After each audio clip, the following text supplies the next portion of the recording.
The metallic echo penetrated through the water like a ghostly whisper.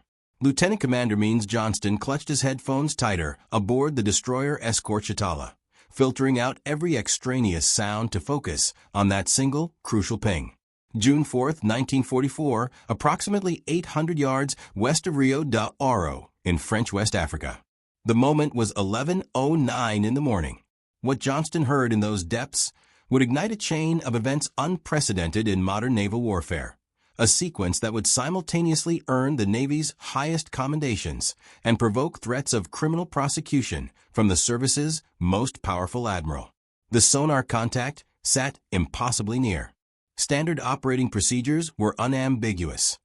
Depth charges required specific distances to arm before detonation. At 800 yards, they would strike their target before becoming lethal. Johnston understood his training perfectly. Naval doctrine throughout the entire war had followed an unwavering pattern. Locate the enemy submarine, attack with overwhelming force, confirm its destruction. No exceptions, no hesitation, no alternatives. But Captain Daniel Vincent Gallery had spent 3 intensive weeks preparing his crews for something radically different. Something that contradicted every established protocol the United States Navy had developed for undersea combat. Standing on Guadalcanal's bridge, the escort carrier that formed Task Group 22.3 Centerpiece, Gallery watched the tactical situation unfold. At 42 years old, this former Olympic wrestler from Chicago had already sent 3 German U-boats to the ocean floor during the previous 4 months. Yet destroying submarines had begun to feel like squandered opportunities. The turning point had come on April 9th, when his task group had successfully attacked U-515. Gallery had observed the enemy submarine surface, watched its crew scramble overboard as their vessel slowly surrendered to the Atlantic's embrace. In those final moments, something profound had troubled him. The enemy sailors were drowning, certainly, but so was intelligence. Code books, cipher machines, tactical charts, operational documents, all vanishing forever into the depths. That night, Gallery conceived a plan so bold that it would either revolutionize naval operations or terminate his career in disgrace. He would capture the next submarine intact, not sink it, not destroy it, capture it completely functional. When Gallery first presented this concept to his destroyer captains, they assumed he was joking. No American naval force had successfully boarded and seized an enemy vessel at sea since the War of 1812, more than 130 years earlier. The dangers were staggering. German submarines carried multiple scuttling charges, specifically designed to obliterate the vessel completely if capture appeared imminent. Any boarding team would essentially be entering a potential explosive tomb, with no guarantee they wouldn't be blown apart before taking 3 steps inside. Gallery, however, had done something extraordinary. He had secretly assembled specialized boarding parties from volunteers throughout his task group. These men had trained relentlessly for weeks, studying captured German technical manuals, learning to identify critical valves and electrical systems, memorizing the precise locations of scuttling charges. He had equipped them with specialized tools, portable pumps, and emergency repair equipment that seemed excessive for normal destroyer escort operations. His crews thought their captain had lost touch with reality. They were about to discover he was orchestrating a gamble whose true stakes exceeded anything they could comprehend. The submarine ascending through the depths toward them was U-505, commanded by Oberleutnant Harold Lang, a 40-year-old veteran specifically brought in to restore morale aboard what had become known as the most cursed vessel in Germany's entire submarine fleet. Since her commissioning in August 1941, U-505 had been plagued by disaster. Her previous commander, Peter Czech, had shot himself in the head during a depth charge attack, the only submarine commander in any navy to commit suicide during actual combat conditions. Equipment failures plagued every single patrol. The crew genuinely believed their boat was hexed, cursed by forces beyond their understanding. Lang had spent 6 months attempting to restore confidence among his demoralized sailors. He had managed to bring the troubled vessel back to fighting condition, but this patrol had gone catastrophically wrong from the beginning. Battery power was dangerously low, detection equipment was malfunctioning badly, and they remained completely unaware they had sailed directly into the center of an American hunter-killer group specifically designed to destroy submarines like theirs. At 11:10, Chitala fired her Hedgehog mortars. 24 projectiles arced through the air before splashing into the ocean in a precise circular pattern. Unlike conventional depth charges, Hedgehogs only detonated upon direct contact with a submarine's hull. The silence that followed felt eternal. Then came the distinctive crack of underwater explosions. Direct hits. Immediately, Chitala followed with a pattern of conventional depth charges set for shallow detonation, creating a devastating underwater barrage that would crack the submarine's hull integrity. Inside U-505, the explosions hurled men violently against bulkheads and shattered instrument gauges into fragments. The submarine rolled with terrifying force, its bow angling toward the surface at an impossible degree. In the engine compartment, high-pressure valves ruptured, releasing sprays of oil mixed with seawater. The rudder jammed completely, locking the vessel into an uncontrollable spiral pattern. Machinist Mathans Gobeler, thrown from his duty station, watched in absolute horror as the depth gauge spun wildly backward. They were in an uncontrolled ascent toward the surface, and no one could do anything to prevent it. Lang ordered the ballast tanks blown, accepting the inevitable reality. They would have to surface in full view of the enemy. As U-505 broke through the waves at 11:16, positioned less than 600 yards from Chitala, Lang made a fateful decision that would haunt him for the remainder of his life. Convinced his submarine was mortally wounded, with water flooding the aft compartments rapidly, he ordered his entire crew to abandon ship immediately. "Set the scuttling charges," he commanded urgently. "Open all sea valves. Destroy the code books completely." But everything happened too quickly. As the crew scrambled up the conning tower ladder in panic, American gunfire erupted from 3 destroyers simultaneously. Wildcat fighters from Guadalcanal dove from the sky, their .50 caliber machine guns stitching lines across the water surrounding the submarine. Lang, wounded in the leg by shrapnel fragments, was assisted over the side by his executive officer. In the chaos and terror of abandonment, with bullets cracking overhead and aircraft roaring past at low altitude, the demolition procedures were only partially completed. Some charges were set, but not properly armed. Sea valves were opened, but not locked in position. Code books were thrown overboard, but the most secret materials remained below in their storage compartments. This was precisely the moment Gallery had prepared for relentlessly. From Guadalcanal's bridge, he grabbed the talk-between-ships radio and spoke words that hadn't been uttered by an American naval commander in over a century. "Away, all boarding parties. I say again, away, all boarding parties. Board and take that submarine." On the destroyer escort Pillsbury, Lieutenant Junior Grade Albert Leroy David assembled his 8-man boarding team rapidly. David was no ordinary officer. At 42, he had served in the Navy since 1919, rising from enlisted ranks through sheer determination and exceptional competence. He understood completely that this mission was likely suicide. German submarine doctrine mandated multiple scuttling charges distributed throughout the boat. If even one had been properly armed, the submarine would disintegrate the instant they entered its hull. The whaleboat launched from Pillsbury at 11:22. Bouncing across the choppy Atlantic toward the circling submarine. U-505 was still making 5 or 6 knots forward, her jammed rudder forcing her into wide circles, with water sloshing over her foredeck continuously. David's team had to time their approach with perfect precision, coming alongside a moving submarine with no crew available to throw the mooring lines, no one to shut down the still-running engines. As they bumped against the steel hull, David made a decision that would later earn him the Medal of Honor. Without any hesitation, he leaped onto the slippery deck and sprinted toward the conning tower hatch. Behind him, Radioman Second Class Stanley Wodowick and Torpedo Man's Mate Third Class Arthur Nispel followed immediately, while the rest of the boarding party struggled desperately to secure their boat to the circling submarine. David plunged through the conning tower hatch into complete darkness. The emergency lighting had completely failed. Water sloshed ankle-deep through the control room, and the submarine's severe inclination made every movement treacherous.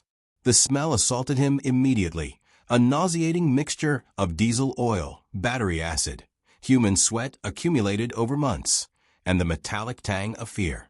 Temperature inside exceeded 95 degrees Fahrenheit.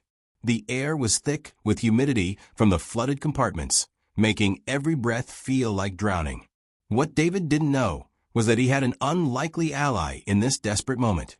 Ewald Felix, a German sailor who had been slow to abandon ship during the chaos, had made a crucial decision that would never appear in any official report. In the moments before escaping through the hatch, Felix had quietly closed several critical valves, actions that prevented the submarine from sinking immediately. David's flashlight beam cut through the darkness, illuminating a scene from nightmares. Water spurted from dozens of ruptures throughout the pressure hull. The hum of electrical motors mixed with the sinister hiss of escaping air. Somewhere in this maze of pipes, valves, and machinery, 14 demolition charges waited to explode. David had absolutely no way of knowing that only one charge remained properly armed, or that it would be discovered days later still live, its timer mechanism having mysteriously failed to detonate. Behind David, torpedoman Arthur Nispel squeezed through the narrow hatch, immediately slipping on the oil-slick deck plates. The submarine lurched violently as it continued its circular path, throwing both men hard against the periscope housing. Through the open hatch above them, they could hear their boat crew shouting desperately that they were drifting away, unable to maintain position alongside the moving submarine. David faced an impossible choice: return to safety or continue deeper into what might become a death trap. He chose to go deeper into the unknown. Moving forward through the control room carefully, David encountered his first major obstacle. The watertight door leading to the forward compartments was sealed shut. If the compartments beyond were completely flooded, opening this door would sink the submarine instantly. David pressed his ear against the cold steel, listening intently for any sound of rushing water. Nothing. Silence. He spun the wheel mechanism, muscles straining against the significant pressure differential. The door opened with a metallic groan that echoed through the submarine, revealing the officers' quarters beyond. The first priority was stopping the flooding immediately. David located the main sea strainer, an 8-inch valve that was allowing thousands of gallons per minute to flood the engine compartments. With Nispel's assistance, he managed to close it completely, watching the flow of water slow to a manageable stream. But this was merely the beginning of their task. Throughout the entire submarine, dozens of smaller valves remained open, each steadily contributing to the slow drowning of U-505. Widowick had found the radio room, and what he discovered there would fundamentally change the course of the entire war. The room was an intelligence treasure trove that German security protocols explicitly demanded should have been destroyed within 30 seconds of the abandoned ship order. But in the absolute chaos of the attack, with the submarine rolling violently and water flooding in rapidly, the radio operator had fled without completing destruction procedures. The Germans had abandoned ship so quickly that they left everything behind intact. The Enigma machine sat on the radio operator's table, its rotors still properly in place, its daily settings completely unchanged. This wasn't just any Enigma cipher machine, but the latest 4-rotor naval version, the M4, which the Allies had struggled desperately to decrypt consistently throughout the war. Around the machine lay code books, some still open to the current date. Complete June 1944 cipher materials, including the special coordinate code that revealed exact locations of U-boat patrol areas across the Atlantic. The officer cipher settings, the short weather code book, the short signal book, and most incredibly, bigram tables not scheduled to come into effect until July and August, materials that would give Allied codebreakers a window into future German communications. Widowick carefully gathered each document, his hands trembling as he realized what he held. A single water-soaked page could contain information worth thousands of Allied lives. He wrapped the materials meticulously in waterproof canvas bags that Gallery had insisted each boarding party carry, despite considerable skepticism from his officers about their necessity. That seemingly paranoid foresight would preserve documents that would help decisively win the Battle of the Atlantic. Meanwhile, gunners Mate First Class Chester McCarsky and motor machinists, Mate First Class Zenon Lukosius, had made their way to the engine room. The scene they encountered was absolutely catastrophic. The diesel engines were still running at full power, their thunderous noise making any communication completely impossible. Water sprayed from ruptured cooling lines, creating a scalding mist that burned any exposed skin. The deck plates were awash with a toxic mixture of diesel fuel, lubricating oil, and seawater that made every single step treacherous and potentially fatal. More boarding parties arrived rapidly from Guadalcanal and the other destroyers in the task group. Commander Earl Trocino, Guadalcanal's chief engineer, brought portable pumps and emergency equipment. Working in the flooded engine room under impossible conditions, Trocino accomplished something that seemed technically impossible. He disconnected U-505's diesel engines from her electric motors, while leaving the motors connected directly to the propeller shafts. As Guadalcanal began towing the submarine, the propellers would spin, turning the motors into generators, charging the batteries that would power the submarine's own internal pumps. It was brilliant engineering executed under impossible circumstances. But Gallery understood completely that the real battle was just beginning. They had to keep this capture absolutely secret from everyone. If Germany learned that U-505 had been captured rather than sunk, they would immediately change all their codes across the entire fleet. The entire ultra-intelligence operation, the Allied ability to read German communications, would collapse catastrophically just days before the crucial Normandy invasion. Gallery ordered the most extreme security measures in naval history. The 3,000 men of Task Group 22.3 were sworn to absolute secrecy under threat of court-martial. All mail was heavily censored. Shore leave was completely canceled, and any mention whatsoever of the capture threatened immediate criminal prosecution. The German prisoners, 58 survivors pulled from the water, were told they were being transported to Casablanca for standard processing. Instead, they would spend the remainder of the war in a special prison camp in Louisiana, held incommunicado in direct violation of the Geneva Convention. Their families would be officially told they were dead, lost at sea with all hands. The tow to Bermuda took 2 grueling weeks and covered 2,500 nautical miles. U-505, painted to resemble an American submarine and temporarily renamed USS Nemo, arrived at the Naval Operating Base on June 19, 1944. The codebooks were immediately flown under armed guard to Bletchley Park in England, where they provided invaluable assistance to Allied codebreakers during the final crucial year of the war. But Gallery's moment of triumph quickly turned into a bureaucratic nightmare when word finally reached Washington.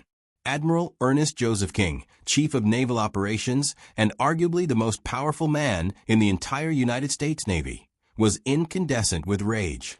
Gallery had risked the entire ultra-secret for what King considered nothing more than a reckless publicity stunt. The British, who had carefully concealed their earlier captures of U-110 in 1941 and U-559 in 1942, were equally furious with the Americans. They had deliberately sunk their captured submarines to prevent any German suspicions about code compromise. Gallery had not only kept his prize intact, but was towing it across the Atlantic Ocean in broad daylight, where any German reconnaissance aircraft could potentially spot it. King seriously considered court-martialing Gallery immediately. The charge would have been endangering Allied intelligence operations through reckless grandstanding and disobedience to established naval protocols. Only the successful maintenance of absolute secrecy ultimately saved Gallery from professional disgrace. The Germans never learned of U-505's capture during the war. Her crew was officially listed as missing, presumed dead. The submarine was formally recorded as lost with all hands somewhere in the Atlantic Ocean. German naval records showed no indication that anyone suspected the truth. The intelligence value of the capture exceeded even Gallery's wildest expectations. The coordinate code allowed Allied forces to route convoys away from submarine patrol areas with unprecedented precision, saving countless merchant vessels. The acoustic torpedo, recovered from U-505's deck storage, revealed German advances in weapons technology that prompted the Allies to quickly develop effective countermeasures. The submarine herself became a floating classroom where American engineers studied German technology intensively, learning innovations that would be incorporated into post-war American submarine designs. Lieutenant Albert David received the Medal of Honor, the only one awarded to an Atlantic Fleet sailor during the entire Second World War. But tragically, he would never wear it. On September 17, 1945, just over 1 year after his heroic boarding of U-505, David died suddenly of a heart attack at age 43.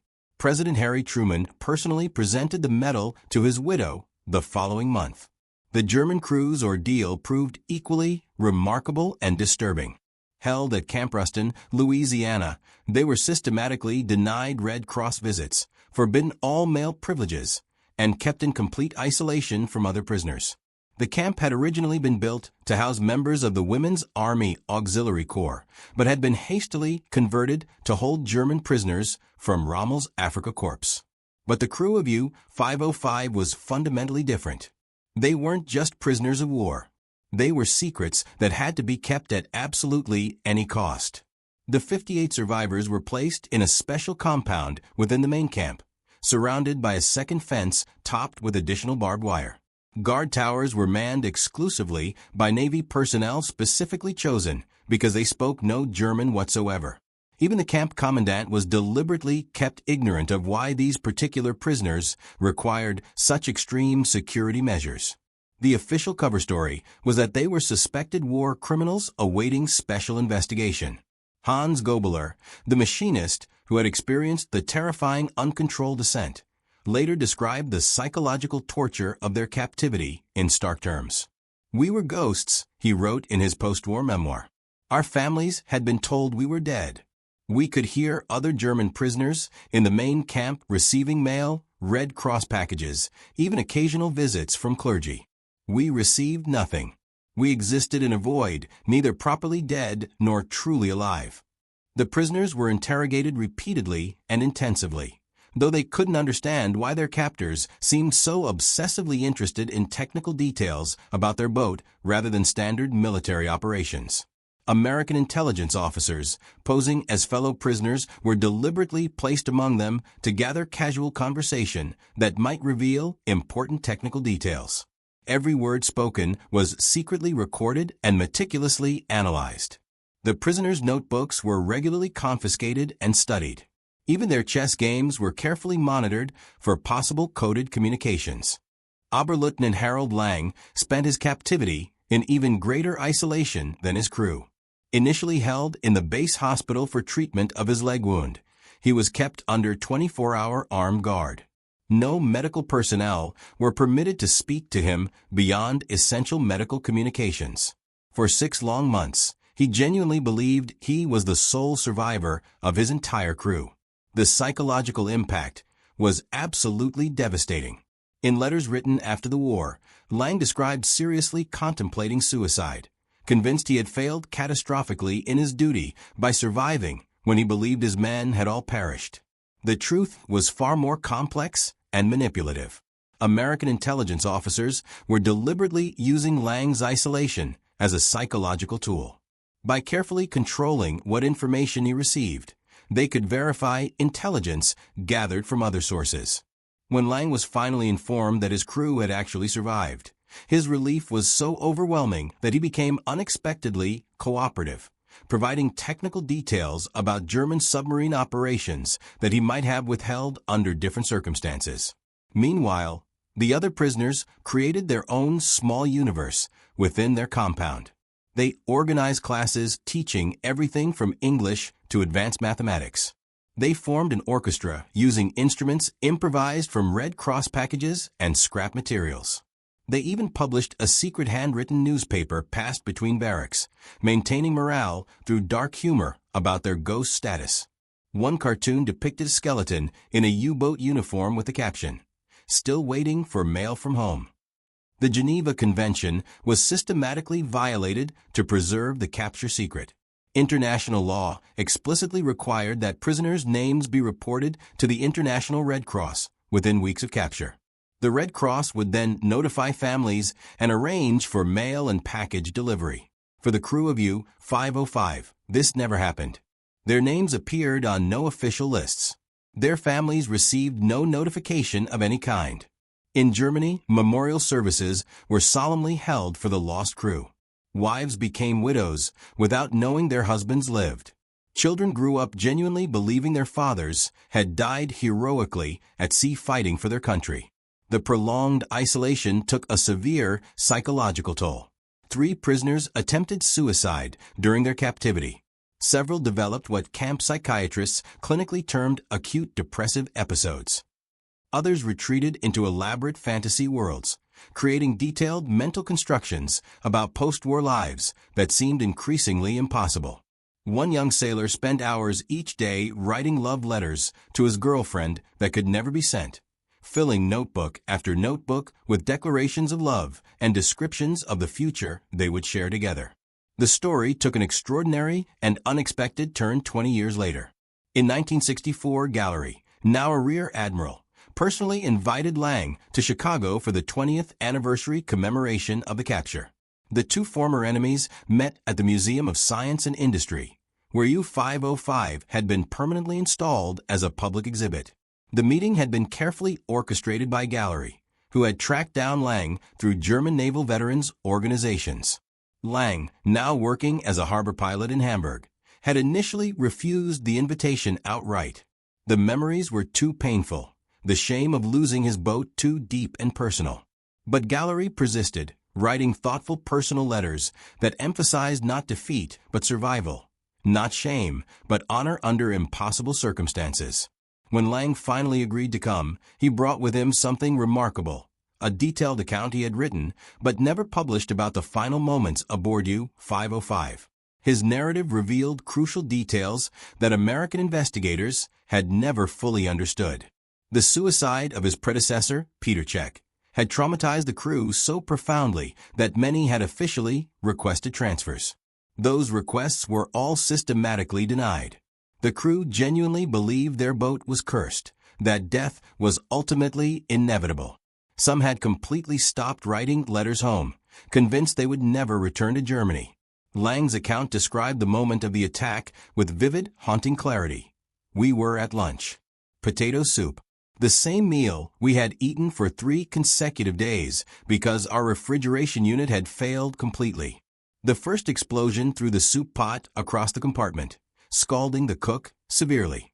Men were hurled against equipment with such tremendous force that 3 suffered broken ribs.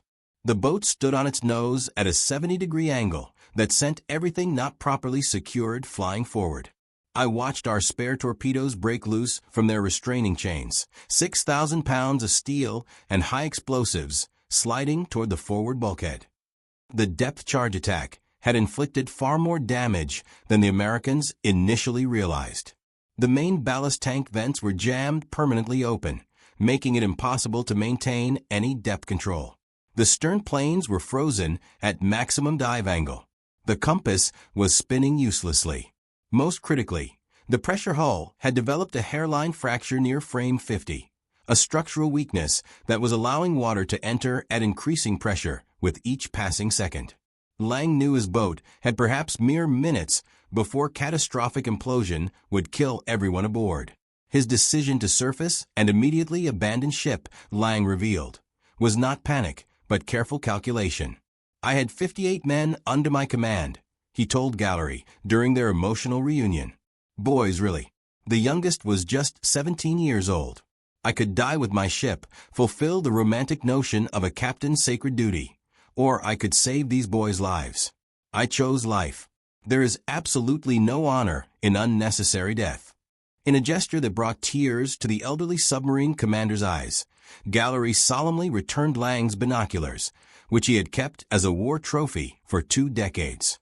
But Gallery had something else, something he had never reported to Navy intelligence or mentioned in any official document. He produced Lang's personal diary, which had been discovered hidden behind a pipe in the captain's cabin during the initial boarding. I read it, Gallery admitted quietly. Every single page. It helped me understand profoundly that you were not monsters, just men doing your duty as you understood it.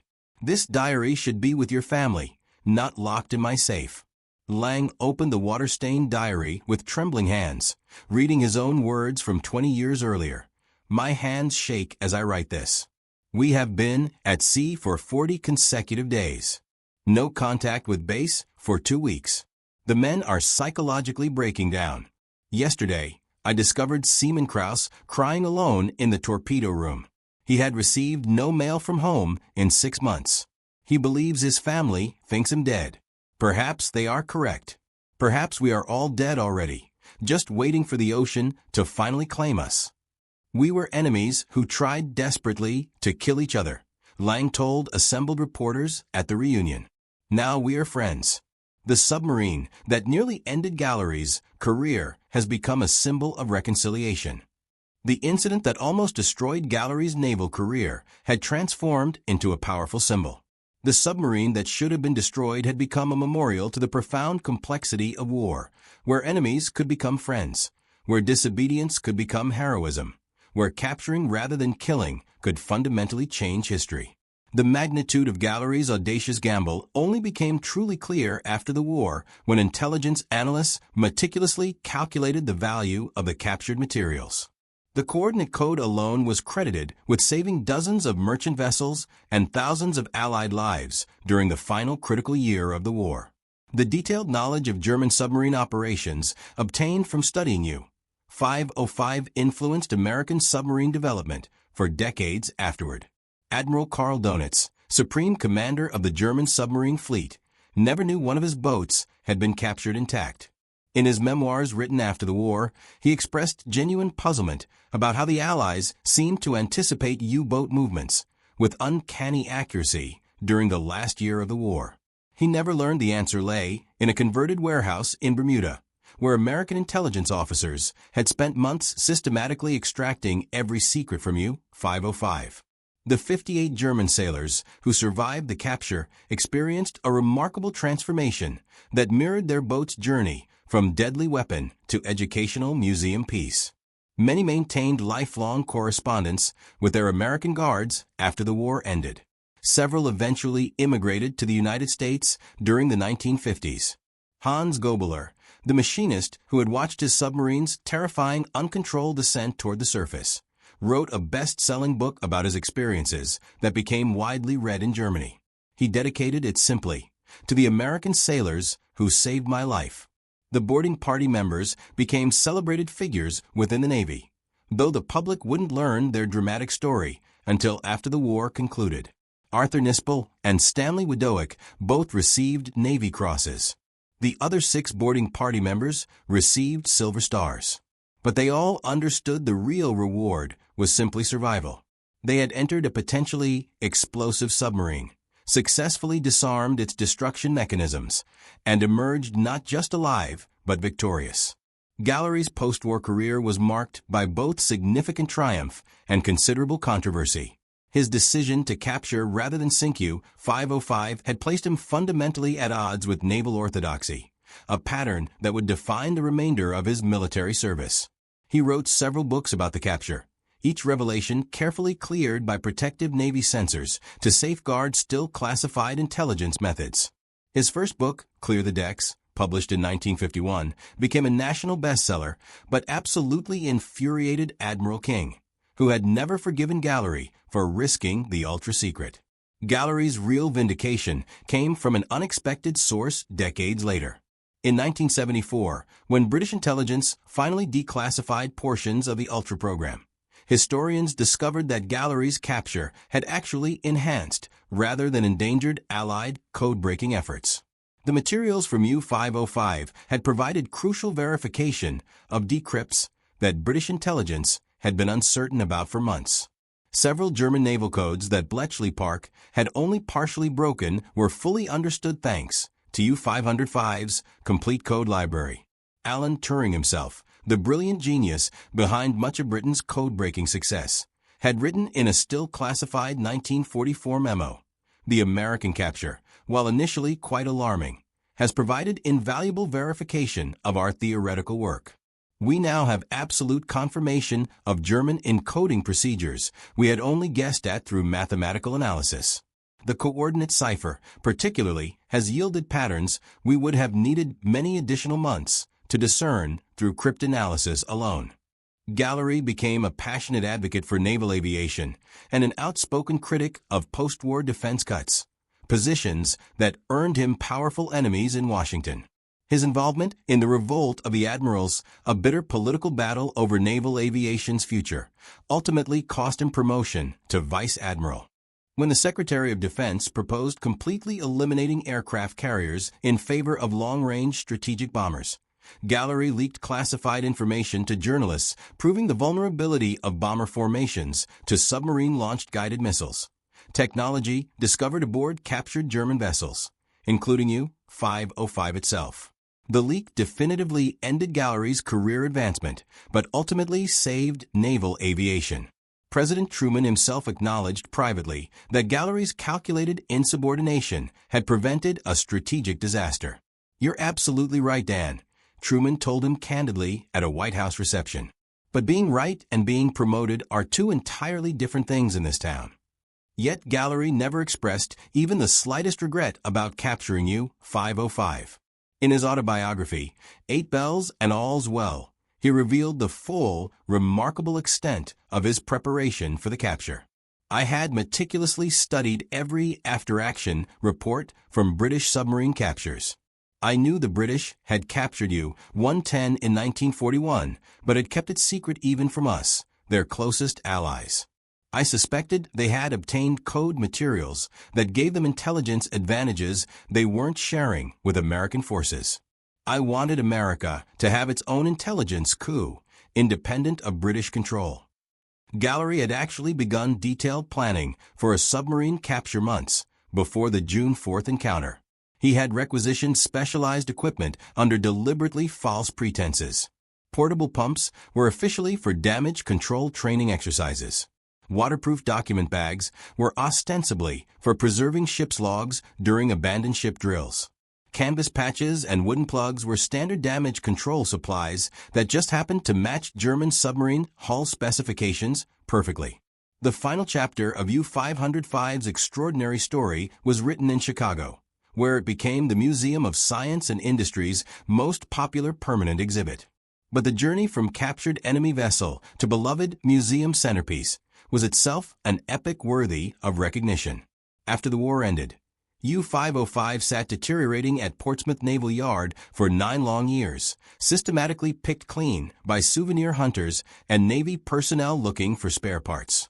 By 1953, virtually nothing remained of her interior equipment. The submarine that had once represented Germany's most advanced underwater warfare technology was reduced to a rusting steel shell. The Navy's plan was brutally simple and final. Use U-505 for target practice until she sank to the bottom.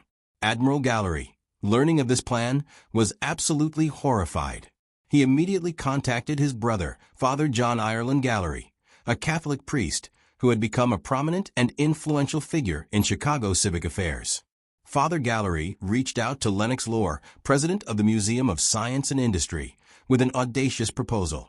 Why not save the submarine as a permanent memorial to American naval achievement? Lohr was intrigued, but deeply skeptical. Moving a submarine from Portsmouth, New Hampshire to Chicago would require passage through the St. Lawrence Seaway, which couldn't possibly accommodate a vessel of U-505's substantial dimensions. The submarine would have to be towed down the Atlantic coast, through the Caribbean, up the Mississippi River to the Great Lakes, a journey of thousands of miles. The cost was estimated at $250,000 in 1954 money, equivalent to over $2 million in today's currency. Chicago responded with unprecedented public enthusiasm. School children donated their nickels and dimes. Labor unions offered free skilled work. Corporate sponsors competed aggressively to fund specific restoration projects. The city that had sent thousands of sailors to fight in the Atlantic desperately wanted to preserve this tangible piece of the victory they had helped achieve. The complex towing operation began in May 1954. Coast Guard vessels escorted U-505 on a journey that attracted massive crowds at every port. In Detroit alone, over 100,000 people came to see the captured submarine. Veterans brought their children and grandchildren. Former Rosie the Riveters, who had built Liberty ships, touched the hull of the enemy vessel their wartime work had helped defeat. German-American communities sent official delegations, viewing the submarine with profoundly complex emotions. Pride in German engineering excellence, mixed with deep relief that such weapons were now safely confined to museums. But the restoration challenge seemed completely insurmountable. U-505 was an empty shell. Gallery's solution was both audacious and brilliant. He contacted the original German manufacturers who had built U-505's components. His letter to each company was nearly identical. "We have your submarine. It will be displayed for millions to see. Would you prefer it to represent German engineering at its absolute best, or as the empty, rusting shell it currently is?" The response exceeded all expectations. Mannheim Diesel sent complete engine rebuilding specifications and spare parts. Zeiss provided new periscope optics. Siemens contributed electrical components. AEG supplied motor control systems. Every company included essentially the same message: "We are sorry you have our submarine, but if she must be displayed there, she should properly represent German technical capability at its finest." Most remarkably, every single contribution came free of charge, a gesture of professional pride that transcended the bitter war that had ended less than a decade earlier. Over 20 million visitors have now walked through the submarine that Gallery courageously refused to sink. School children learn about the war in its cramped compartments. Veterans bring their grandchildren to show them where actual history was made. The submarine has hosted thousands of ceremonies, from naturalization services for new Americans to re-enlistment ceremonies for sailors continuing their military service. Each event adds another meaningful layer to the vessel's remarkable transformation from weapon to memorial. In 1989, U-505 was officially designated a National Historic Landmark. The citation noted not merely its significant role in the war, but its unique position as a powerful bridge between former enemies. The submarine that had been built specifically to destroy American shipping had become an American monument. The crew that had served the Nazi regime had become advocates for democracy and peace. The capture that had nearly resulted in court-martial had become a lasting testament to creative courage. The technical innovations discovered aboard U-505 influenced submarine development worldwide for decades. American engineers spent many months meticulously documenting every single system, creating detailed blueprints that would profoundly influence American submarine design for the next 3 decades. The snorkel system, allowing submarines to run diesel engines while remaining submerged, was absolutely revolutionary. American submarines had nothing remotely comparable. The German design could extend to 40 feet above the hull, incorporating float valves that automatically sealed if waves washed over the intake. This technology alone extended underwater endurance from mere hours to multiple days, a game-changing capability. The torpedo data computer found in U-505's conning tower represented another stunning revelation.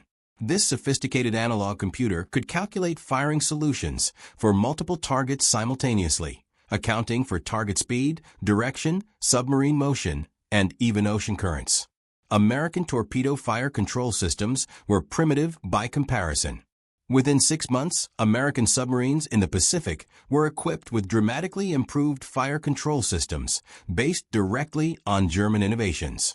Perhaps the most significant discovery was the submarine's acoustic dampening technology. The interior of U-505's hull was lined with a synthetic rubber compound called alberich, named after the dwarf in Wagner's Ring Cycle, who could become invisible. This coating, embedded with air pockets in a specific engineered pattern, absorbed sonar pulses rather than reflecting them. Extensive tests at the Naval Research Laboratory demonstrated it could reduce sonar detection range by an astonishing 60%. The hydraulic torpedo loading systems were meticulously copied and refined. German engineers had developed a system that could reload all 4 forward tubes in less than 10 minutes, exactly half the time required by American systems.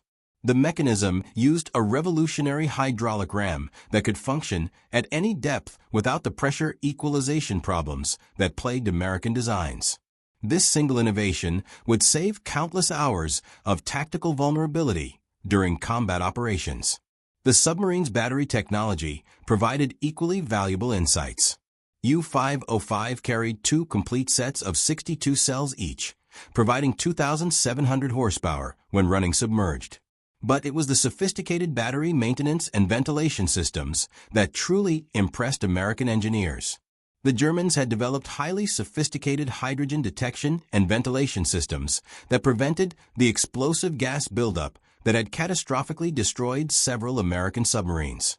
Every American submarine built after 1945 incorporated German battery safety innovations as standard equipment. The acoustic torpedo retrieved from U-505's deck storage represented a capability America didn't know Germany possessed. The T-5 Zonkenig, or Wren, could home in on the distinctive sound of ship propellers from over 6 miles away. Initial tests showed it could actually differentiate between merchant vessels and warships based solely on propeller cavitation patterns. The Americans had been working on similar technology, but were years behind German development. Within weeks of thoroughly studying the captured torpedo, American scientists had developed effective countermeasures that would save dozens of Allied ships during the war's final months. Intelligence officers discovered that U-505 carried equipment they didn't even recognize initially. A device labeled Courier turned out to be a burst radio transmission system that could compress a lengthy operational message into a transmission lasting less than half a second, too brief for Allied direction-finding equipment to locate successfully. Another mysterious box proved to be an early form of radar detector that could identify specific Allied radar frequencies and warn when the submarine was being actively tracked. The code books revealed German innovations in communication security that dramatically exceeded Allied estimates. The Germans were using an elaborate system of grid references that changed daily, with coordinates encrypted using a special cipher that required both the daily Enigma key and a set of bigram tables. Even with the Enigma machine itself, messages remained meaningless without these additional critical layers. The captured materials from U-505 provided a complete set of these tools, allowing Allied intelligence to read German naval communications in real time for the remainder of the war.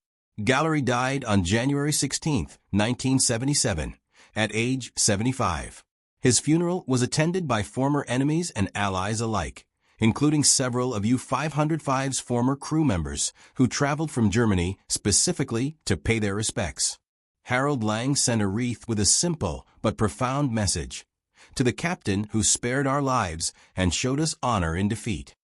The capture of U-505 stands as one of the most extraordinary episodes of the entire Second World War. Not because it represented a great military victory in the traditional sense, but because it embodied a fundamentally different kind of victory. In a war universally characterized by total destruction, Gallery had deliberately chosen capture over annihilation. In a conflict that demanded unquestioning hatred of the enemy, he had demonstrated genuine respect for defeated foes. In a battle where following established orders meant certain tactical success, he had risked absolutely everything on an unprecedented gamble. The 800 tons of steel that comprise U-505 rest now in climate-controlled comfort, meticulously preserved for future generations. Every rivet, valve, and gauge tells a profound story of transformation. Built for destruction, captured through calculated disobedience, preserved through unwavering determination. It stands as living proof that sometimes the greatest victories come not from destroying the enemy, but from genuinely understanding them. Not from blindly following orders, but from recognizing when orders must be courageously challenged. The story of U-505 is ultimately about the pivotal moment when one captain made the audacious decision that intelligence was worth more than simple destruction, that capturing could achieve what killing could not. That disobedience in service of a greater good could transform a routine combat patrol into genuine history. Gallery's gamble, David's extraordinary courage, and 58 German sailors' survival created a legacy that profoundly transcends war itself. They proved conclusively that enemies can become friends, that intelligence can triumph over brute force, and that sometimes the boldest possible action is not to destroy, but to preserve. The influence of U-505's capture extended far beyond World War II. During the Cold War, American submarine doctrine systematically incorporated crucial lessons learned from the German vessel. The ability to capture enemy technology intact became a strategic priority that fundamentally shaped special operations development. Navy SEAL teams trained specifically for submarine boarding operations using detailed knowledge gained from David's comprehensive after-action reports. Every submarine capture attempted by any Navy since 1944 has meticulously studied the U-505 operation as foundational doctrine. In 1968, when the Soviet submarine K-129 sank in the Pacific Ocean carrying nuclear missiles and code books, the CIA's ambitious operation to recover it, Project Azorian, was directly inspired by Gallery's success. Howard Hughes's specially constructed Glomar Explorer, the ship built specifically for the recovery, carried equipment designed based explicitly on lessons from U-505. Though only partially successful, the operation recovered crucial intelligence about Soviet nuclear capabilities. The human legacy proved equally enduring and profound. Dozens of U-505's crew members maintained lifelong correspondence with their American captors, transforming enemies into friends. Hans Gobeler, who had closed crucial valves during the submarine's death throes, immigrated to America in 1956. He worked at the Museum of Science and Industry, serving as a volunteer guide aboard his former vessel. Visitors were consistently amazed to meet an actual crew member who could describe life aboard the submarine from direct personal experience.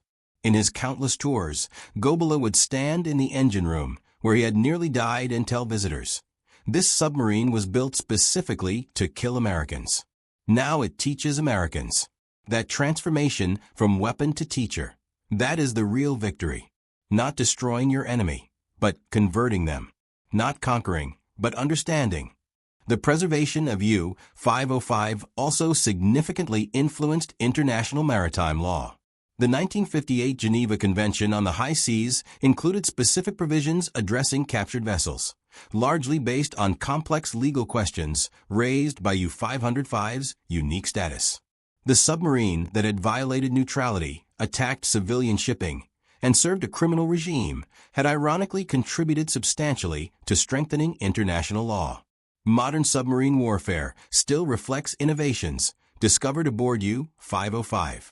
The acoustic torpedo technology led directly to development of the Mark 48 torpedo, still the primary weapon of American submarines today. The snorkel system evolved into sophisticated modern air-independent propulsion. The burst communication system pioneered submarine satellite communication protocols. Every American submarine launched since 1945 carries technological DNA from the captured German vessel. Intelligence professionals worldwide study the U-505 capture as a masterclass in operational security. Gallery's ability to keep 3,000 sailors completely silent about the war's most dramatic capture remains legendary in intelligence circles. The FBI conducted studies investigating how Gallery achieved this remarkable feat, concluding that his unique combination of patriotic appeal, strict discipline, and personal charismatic leadership created what they termed a culture of tactical silence that became a foundational model for classified operations. The Museum of Science and Industry has meticulously documented over 40,000 veterans who have visited U-505 with their families, using the submarine to explain their service to generations who never experienced war firsthand. Each generation finds profound relevance in the 70-year-old vessel. In 2004, the museum completed a $35 million comprehensive preservation project that moved U-505 indoors, protecting it permanently from Chicago's harsh weather. The extraordinary engineering challenge of moving an 800-ton submarine 500 feet underground without disassembly required innovative techniques that advanced heavy lifting technology. Even in preservation, U-505 continued contributing to engineering innovation.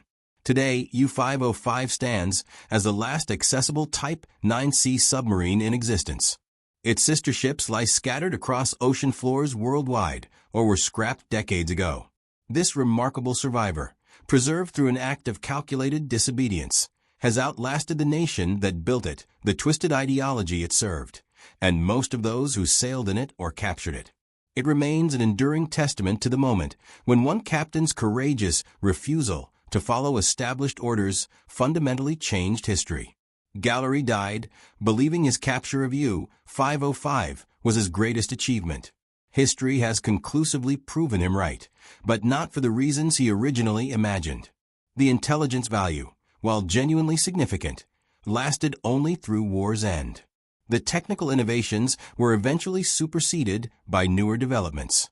But the profound human story, the transformation of enemies into friends, the preservation of knowledge over mindless destruction, the courage to disobey wrong orders in service of right action, these lessons remain genuinely timeless.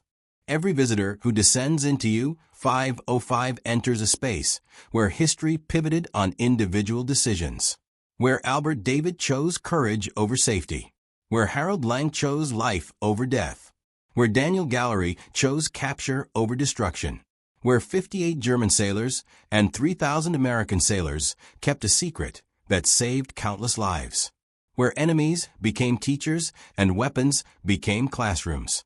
The submarine's motto, painted on its conning tower during construction, read Sieg oder Untergang, victory or destruction.